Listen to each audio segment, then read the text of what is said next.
दोस्तों आपके सामने एक सेंटेंस लिखा हुआ है शी डेयर्स टू स्विम और उसी के नीचे एक और सेंटेंस लिखा है शी डेयर्स स्विम। अब शी सिंगुलर था, डेयर के साथ एस नहीं लगा तो ये गलत हो जाएगा। अगर आप ऐसा सोच रहे हो तो बिल्कुल गलत सोच रहे हो। ये भी सेंटेंस सही है और ये भी सेंटेंस सही है। इसी तरह एक और सेंटेंस है यू नीड नॉट वरी और नीचे दूसरा सेंटेंस है you do not need to worry. अब इनमें से कौन सा सही है? ये दोनों ही सही हैं। और क्यों सही है, क्या इनके पीछे का लॉजिक है, आज मैं आपको बताऊंगा इस वीडियो के अंदर। साथ ही साथ आपको सिखाऊंगा गॉटा का इस्तेमाल और सारी मॉडल वर्ब हम इसमें कवर करने जा रहे हैं। तो बने रहे वीडियो के एंड तक मेरे साथ। आइए सीखते हैं इन मॉडल वर्ब के इस्तेमाल।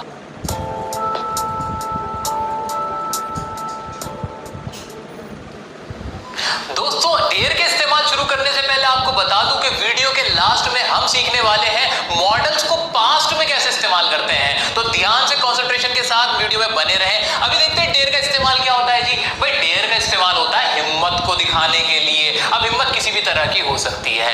एग्जाम्पल के तौर पे, क्या आप हिम्मत करते हो बोलने की? ऐसे ही हम इंग्लिश बोलने की हिम्मत करते हैं, तुम सच बोलने की हिम्मत नहीं करते हो। तो इन सभी हिम्मतों को दिखाने के लिए हम डेयर का इस्तेमाल करते हैं। कैसे करते हैं? बिल्कुल मेन वर्ब की तरह करते हैं। देखो सबके आखिर में ते हैं, ते हो आ रहा है। जैसे प्रेजेंट इंडेफिनिट का रूल है ना, वही अप्लाई होगा। सबसे पहले तो सब्जेक्ट रख देंगे, लेकिन पहले मेरा सेंटेंस इंटरोगेटिव का है तो इसलिए डू आ जाएगा। तो डू आया, उसके बाद सब्जेक्ट क्या है? आप, डू यू, और फिर आ जाएगा हमारा dare. Do you dare to speak, और ये मेरा सेंटेंस बन गया। ऐसे नेक्स्ट सेंटेंस क्या मेरा? हम इंग्लिश बोलने की हिम्मत करते हैं। अब इसको बनाते हैं तो we dare to speak English. अभी जादू देखना, अभी जादू देखना आप, मैं आपको अभी एक जादू दिखाऊंगा। ध्यान से इन सेंटेंस को बनाओ पहले जल्दी। तुम सच बोलने की हिम्मत नहीं करते, इसको भी जल्दी से बना लेते हैं। You do not dare to speak truth. अब आपको ऐसा लग रहा है कि ये सेंटेंस बन चुके हैं और ये करेक्ट है ना? ऐसा ही लग रहा है ना? मैं कह रहा हूं नहीं, ऐसा नहीं है। हम इन सेंटेंसेस को अलग तरह से भी बना सकते हैं। वो कैसे? वो ऐसे कि जो हमारा डेयर होता है ना, ये साथ ही साथ एक मेन वर्ब भी होता है, यानी एक्शन वर्ब, और साथ ही साथ ये एक मॉडल वर्ब भी होता है। जैसे कि आप शुड का इस्तेमाल करते हो, कैन का इस्तेमाल करते हो, मे का इस्तेमाल करते हो, ठीक इसी तरह आप इसका इस्तेमाल करोगे। किसका? डेयर का। अब दिमाग में थोड़ा सा कॉन्सेप्ट लगाओ और इनको चेंज करो। क्या आप शुड का इस्तेमाल करते हो डू लगाते हो?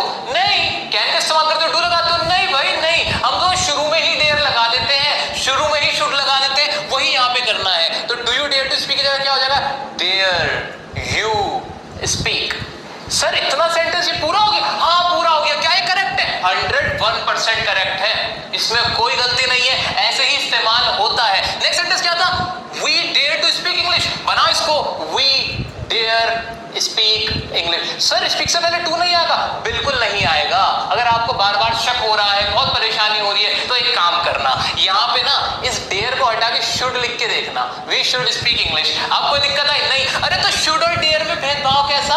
वो भी तो वही मॉडल वर्ब है, वो भी तो उसी परिवार से आता है, दोनों एक ही परिवार के सदस्य हैं। इसलिए यहाँ पर जैसे शुड का इस्तेमाल आप करते थे वैसे ही डेयर का करोगे। डेयर का इस्तेमाल यहाँ पे हिम्मत दिखाने के लिए होता है, शुड का अपना कुछ इस्तेमाल होता था। तो डेयर का इस्तेमाल यहाँ कैसे हुआ? हिम्मत दिखाने के लिए। वी डेयर स्पीक इंग्लिश, हम हिम्मत करते हैं इंग्लिश बोलने की। ऐसे नेक्स्ट सेंटेंस क्या है हमारा? You do not dare to speak truth. अब इसमें डू नॉट हट जाएगा, बिल्कुल बिल्कुल हट जाएगा। इसकी इंग्लिश क्या हो जाएगी? वी यू डेयर नॉट, और फिर क्या है? स्पीक ट्रूथ, और ये इसका ट्रांसलेशन हो जाएगा। You dare not speak truth, और ये बिल्कुल करेक्ट है, 101% करेक्ट है। तो दोस्तों देखा आपने कि डेयर कितना बहुरूपी था, कितने रंग थे इसके, कि कभी तो मेन वर्ब की तरह इस्तेमाल हो रहा है, कभी मॉडल वर्ब की तरह इस्तेमाल हो रहा है। अभी रुक जाओ, ठहर जाओ, ठहर जाओ। अभी क्या लग रहा है बात खत्म हो गई? यहाँ बात खत्म नहीं हुई। अभी आते हैं नीड के ऊपर। नीड का मतलब क्या होता है? NEED। इसका मतलब क्या होता है? जरूरत के लिए इस्तेमाल होता है। होता है कि नहीं होता? बिल्कुल होता है। आपके सामने एक सेंटेंस लिखता हूं, सेंटेंस जरा ध्यान से देखना, नीचे लिख देता हूं। ही नीड टू वरी। ये ऐसे करते हैं, ही नीड्स टू वरी। बताओ क्या ये सही है? हाँ सर बिल्कुल सही है। मैं कह रहा हूं, मैं इसको ऐसे लिखना चाहता हूं, ही नीड वरी। क्या ये सही है? ये भी तो नहीं सही। Hi, this is Arijit Singh. Listen to my music on Spotify. Download the app now. ये दोस्तों क्योंकि इसके अंदर भी ये डेयर वाला ही कॉन्सेप्ट है क्या कि नीड हमारा एक मेन वर्ब भी है और एक मॉडल वर्ब भी है। तो अब जो दूसरा वाला सेंटेंस था यहां जब मैंने नीड का इस्तेमाल किया तो ये नीड एक मॉडल वर्ब की तरह इस्तेमाल हुआ और मॉडल वर्ब के अंदर तो एस लगता ही नहीं है। यहाँ पे ना टू लगता है इन्फिनेटिव वाला, ना इसमें एस लगता है, ना इसकी फॉर्म चेंज होती है और इसका मतलब यही हुआ कि उसको वरी करने की जरूरत है, उसे चिंता करने की जरूरत है। जब मैंने लिखा था ही नीड्स टू वरी तब भी यही मतलब निकल रहा था कि उसे चिंता करने की जरूरत है। इसी तरह कुछ और भी सेंटेंस लिख सकते हैं, ही नीड्स टू कम और ही नीड कम, दोनों ही सही है। शी नीड्स टू कुक और शी नीड कुक, ये भी सही है। तो कोई भी सेंटेंस आप बना सकते हो नीड का इस्तेमाल करते हुए एज अ मॉडल वर्ब और एज अ मेन वर्ब, दोनों ही तरीके से ये करेक्ट होगा। आइए हम आगे बढ़ते हैं और कुछ और मॉडल वर्ब के इस्तेमाल समझते हैं। दोस्तों अब देखते हैं modal verb has to, have to, had to. इनका क्या कॉन्सेप्ट है? कुछ कॉन्सेप्ट नहीं है, बहुत ही आसान सी चीजें हैं। अगर आपको अब तक ये परेशान कर रही थी तो मेरा आपसे प्रॉमिस है अब आपको ये परेशान नहीं करेंगी। भाई देखो हैज टू, हैव टू का इस्तेमाल कब करना है? जब आपको कोई काम करना ही है, मतलब कोई ऑप्शन नहीं है, आपको मजबूरी करना पड़ रहा है या आपकी जिम्मेदारी है, लेकिन वो आपको काम करना ही है। ऐसा हम बहुत बार बोलते हैं यार मुझे आना पड़ता है या मुझे आज ये करना ही है, मुझे ना क्रिकेट खेलना ही है, ठीक है, मुझे इंग्लिश बोलनी ही है, मुझे इंग्लिश बोलनी पड़ती है। अब ये पढ़ता वर्ड यूज कर लो या ही है वर्ड यूज कर लो, लेकिन आप ये दिखाना चाहते हो कि कोई काम है जो आपको करना ही है, आपकी जिम्मेदारी है, आपकी मजबूरी है, आपके पास ऑप्शन नहीं है, तो इस तरह के सेंटेंसेस के लिए आप इस्तेमाल करते हो हैज टू, हैव टू।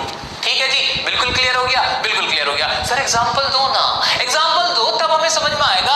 भाई जैसे जब कोई काम करना पड़ता है, ये तो टैगलाइन हो गई आपको याद रखने के लिए, ठीक है, उसे स्कूल जाना पड़ता है या उसे स्कूल जाना ही है, कोई ऑप्शन तो नहीं है ना। ठीक है जी, बना देते इसकी इंग्लिश क्या, देखो इसको बनाने का तरीका कोई खास नहीं है। सबसे पहले तो सब्जेक्ट ही लिखना है, क्या भी लिखना है, सब्जेक्ट। तो सबसे पहले हो गया सब्जेक्ट, सब्जेक्ट क्या है इसमें, हमें, उसे के लिए क्या आ जाएगा, ऊपर ही लिख देता हूं, ही लिख देता हूं जी, ठीक है, ही आ गया सब्जेक्ट। उसके बाद हैज टू या हैव टू लगाना है, क्या लगाना है, हैज टू या फिर हैव टू।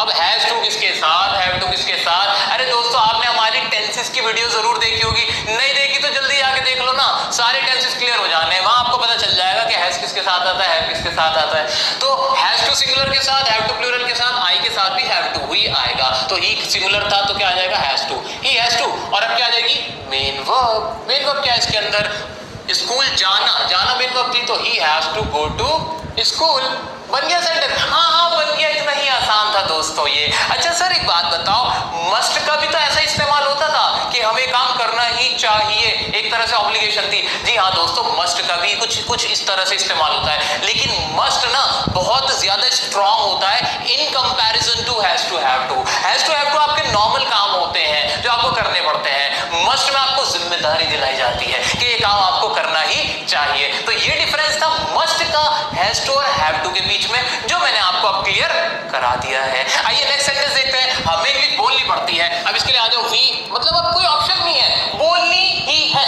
अब बनाओ तो वी फिर हैज टू, हैव टू लगा दूं, वी हैव टू और फिर क्या आ जाएगा, स्पीक, और क्या बोलनी पड़ती है, हिंदी, इंग्लिश। ठीक है जी, नेक्स्ट क्या है, उन्हें क्रिकेट खेलना पड़ता है। अब भाई विराट कोहली क्रिकेट नहीं खेलेगा, धोनी नहीं क्रिकेट खेलेगा, तो बात कैसे बनेगी, तो दे हैव टू, क्योंकि प्लूरल था तो हैव टू आ गया, प्ले, और क्या, फुटबॉल ना क्रिकेट। ठीक है, अब कोई भी सेंटेंस बनाओ मजे से बन सकता है, मुझे बोलना नहीं पड़ता। अच्छा अब नेगेटिव आ गया, नेगेटिव में क्या करोगे, नेगेटिव में बस छोटा सा फंडा ये है कि आपका डू नॉट या डज नॉट लग जाता है, तो मुझे बोलना नहीं पड़ता, क्या हो जाएगा, आई और फिर डू नॉट और सबके साथ have to, I do not have to speak, बन गया सेंटेंस। बस डू नॉट और डज नॉट का इस्तेमाल नेगेटिव के लिए होगा, फिर इंटरोगेटिव के लिए भी होगा। हाँ नॉर्मल सा कॉन्सेप्ट है, इंटरोगेटिव में भी हेल्पिंग वर्ब आ जाएंगे, डू नॉट, डज नॉट। ठीक है, क्या रवि को लिखना पड़ता है, बहुत लिखना पड़ता है रवि को, तो लिखते हैं भाई, तो डू आएगा, सिंगुलर है, डज आएगा ना, सो डज रवि और सभी के साथ हैव टू राइट। बस रवि से पूछो कितना लिखता है वो। नेक्स्ट है, हमें वीडियोस देखनी पड़ती है, जल्दी से बनाओ, we have to watch the videos. अब अब मुझसे रहा नहीं जा रहा था इसको जल्दी से लिखने में। तो आप समझ ही गए होंगे इसकी इंग्लिश क्या होगी। मैंने चाइनीज लिखी है, आप इंग्लिश में लिखना। तो ये तो थे हैज टू हैव टू का इस्तेमाल। हैड टू का कहां होता है? अरे मेरे प्यारे बच्चों, मेरे प्यारे साथियों, हैड टू भी आपको आता है। बिल्कुल सही सुना आपने, आपको आता है हैड टू। कैसे आता है सुनो। देखो has to have to present में बातें होती हैं, ये काम मुझे करना पड़ता है, ये काम मैं करना ही है मुझे। लेकिन जब मैं पास्ट में कहूं यही बात कि मैं स्कूल आना थोड़ी चाहता था, मुझे स्कूल आना पड़ा। मैं इंग्लिश बोलना थोड़ी चाहता था, मुझे इंग्लिश बोलनी पड़ी क्योंकि मुझे सबको इंप्रेस करना था। मैं खाना खाना थोड़ी चाहता था, मुझे खाना खाना पड़ा, वरना मेरा तो बिल्कुल मन नहीं था खाना खाने का। यानी पड़ा के सेंस में आवाज निकलेगी, पास्ट में आवाजें निकलेंगी। तो जैसे ये सेंटेंस था, उसे स्कूल जाना पड़ता है, अगर ये हो जाता कि उसे स्कूल जाना पड़ा तो क्या चेंज होता? आप बताओ मुझे। हैज हैव टू की जगह क्या आ जाएगा? हैड टू आ जाएगा, बस और कुछ नहीं। इसी को सेंटेंस को चेंज कर दूं, आओ चेंज करते हैं। उसे स्कूल जाना पड़ता है तो इसकी इंग्लिश क्या हो जाएगी? ही हैड टू, जाना पड़ा हो गया ना, he had to go to school. बस ऐसे ही, हाँ सारे ऐसे ही। हाँ अच्छा इसको बनाओ, हमें इंग्लिश बोलनी पड़ती है की जगह पड़ी, हमें इंग्लिश बोलनी पड़ी। भाई सारे अंग्रेज बैठे थे, मैं क्या करता, मेरे को इंग्लिश बोलनी पड़ी, तो इसकी इंग्लिश हो जाएगी we had to speak English. Next क्या था? उन्हें क्रिकेट खेलना पड़ा, पैसे मिल रहे थे, आईपीएल था, खेला, तो क्या हो जाएगा? They had to play cricket. Next क्या था? क्या मुझे बोलना नहीं पड़ा, अब नहीं वाला था। अब बताओ डू या डज तो प्रेजेंट में था, पास्ट में क्या होगा दोस्तों? दिल से आवाज आए तो मुझे बताना कि पास्ट में क्या होगा डू या डज का। डू या डज का पास्ट में डिड हो जाएगा। क्या हो जाएगा? डिड हो जाएगा। और डिड के बाद भी हैड टू लगाओगे? नहीं भाई नहीं नहीं नहीं, डिड जब लग जाएगा, एक बार आपने सेकंड फॉर्म लगा दी, बार बार सेकंड फॉर्म नहीं लगाना। अब क्या हो जाएगा कि यहाँ क्या, ये मुझे बोलना नहीं पड़ता कि इंग्लिश क्या हो जाएगी? आई डिड लगेगा, डिड नॉट हो जाएगा, और फिर हैड टू की जगह हैव टू आ जाएगा, फिर हैव टू ही रहेगा। तो सेंटेंस क्या बन जाएगा? I did not have to speak. Sir ऐसा क्यों हुआ, यहाँ पे हैड क्यों नहीं आया, जबकि ऊपर वाले सेंटेंस में तो हैड चल रहा था, इसके अफर्मेटिव में हैड था और इसके नेगेटिव में हैव टू कैसे हो गया? दोस्तों यहाँ आपने ये जो लगाई है ना, ये सेकंड फॉर्म लगा दी, और जब आपने एक बार सेकंड फॉर्म लगा दी यानी आपने बता दिया कि ये पास्ट का है, इसलिए बार बार फिर हम सेकंड फॉर्म यहाँ नहीं लगा सकते थे, इसलिए यहाँ हैड की जगह हैव आया। मैंने आपको लॉजिक भी दे दिया, कॉन्सेप्ट भी समझा दिया। तो मजा आया हो तो वीडियो को लाइक करना। नेक्स्ट है हमारा, हमें वीडियोस नहीं देखनी, हमें वीडियोस देखनी पड़ी तो we had to watch the video. क्या रवि को लिखना पड़ा? Did Ravi have to write. इस तरह से आप सेंटेंस बना सकते हो हैड टू वाले भी। तो मैंने साथ के साथ आपकी प्रैक्टिस भी करा दी has to have to had to की। अच्छा एक बात बताओ, अगर यही चीज फ्यूचर में हो कि मुझे काम करना पड़ेगा, मुझे इंग्लिश बोलनी पड़ेगी, मुझे आने से इंग्लिश बोलनी पड़ेगी, चीज नहीं, बहुत अच्छी चीज है, इंग्लिश बोलनी चाहिए आपको, ठीक है। तो ऐसे कोई भी सेंटेंस जो फ्यूचर में आपको करने पड़ेंगे, मुझे बर्तन धोने पड़ेंगे, ऐसा कुछ हो फिर, तो अब ये सारी चीजों के लिए क्या इस्तेमाल करोगे? दिमाग लगाओ थोड़ा सा, इतने मैं इसको रब कर लेता हूं। तो दोस्तों जब आपको फ्यूचर में कोई काम कर,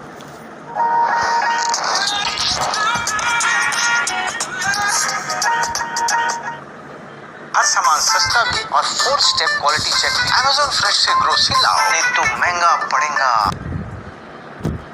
करना पड़ेगा या करना ही पड़ेगा, जब इस तरह की आप बातें बोलोगे तब आप इस्तेमाल करोगे विल हैव टू का। किसी के भी साथ विल हैव टू लगाओ, सेंटेंस बनाओ। मुझे सुबह उठना पड़ेगा, मतलब फ्यूचर में वो काम मुझे करना ही होगा, तो क्या बनाऊंगा मैं?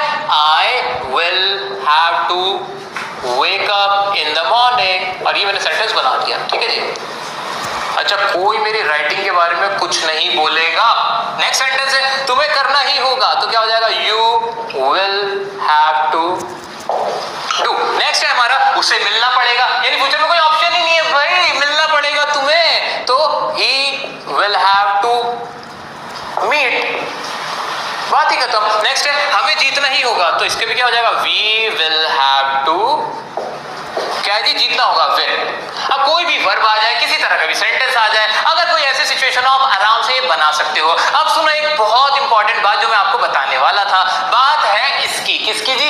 हैज टू हैव टू की, और साथ ही साथ मस्ट की। स्पीकिंग वालों कानों को खोल लो, क्या कि इनफॉर्मल मैनर के अंदर, मैंने क्या कहा? इनफॉर्मल मैनर के अंदर जब आपको बोलना हो हैज टू हैव टू या मस्ट का आपको इस्तेमाल करना हो, तो नॉर्मल स्पीकिंग के अंदर, घरेलू बोलचाल के अंदर आप इस्तेमाल कर सकते हो गोटा का, जिसकी फुल फॉर्म होती है गॉट टू। क्या होती है? Got to. यानी आप कहना चाहते हो I have to speak English, तो आप बोल सकते हो आई गॉट